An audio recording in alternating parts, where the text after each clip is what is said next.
ஒன்மேரி daily பிலர்ஸ்க்கு உங்களை வரவேற்கிறேன். ஆமாங்க, உங்கள் வாழ்க்கையில் யாராவது அட்வைஸ் சொன்னால் கேட்பீங்களா? நிறைய பேர் இல்லை, நமக்கு பிடிக்காத காரியம் என்ன தெரியுமாங்க, ஏதாவது ஒரு பிரச்சனை வந்தாலோ இல்லை ஏதாவது ஒரு ப்ராப்ளம் நம்ம வாழ்க்கையில் இருக்குது அப்படின்னு தெரிஞ்சதுன்னா நிறைய பேர் நமக்கு அட்வைசஸ் பண்ணுவாங்க.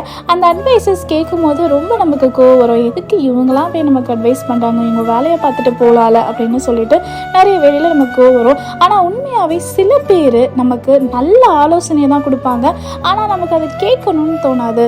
நீதிமொழிகள் 12:15 சொல்லப்படுது, ஆலோசனைக்கு செவி கொடுக்கிறவனே ஞானம் உள்ளவன். ஆமாங்க, நமக்கு உண்மையாக ஒருத்தவங்க ஆலோசனை சொல்லும் போது, அது ஆண்டவருடைய வார்த்தையோடு சொல்லும் போது அந்த ஆலோசனையை நம்ம கேட்டுக்கணும். ஏன் அப்படின்னா அவங்களுடைய எக்ஸ்பீரியன்ஸஸ் வச்சு இதே பிரச்சனையை தான் அவங்களும் கடந்து போயிருப்பாங்க.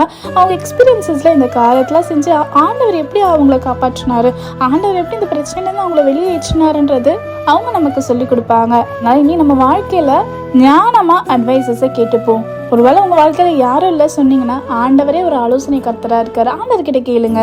எந்த ப்ராப்ளமாக இருந்தாலும் ஆண்டவர்கிட்ட சொல்லும் போது ஆண்டவர் நிச்சயமாக அதற்குள்ள காரியத்தை சொல்லுவார். நீங்கள் ஆசித்திக்கூட தேவங்களே ஆசிப்பராக.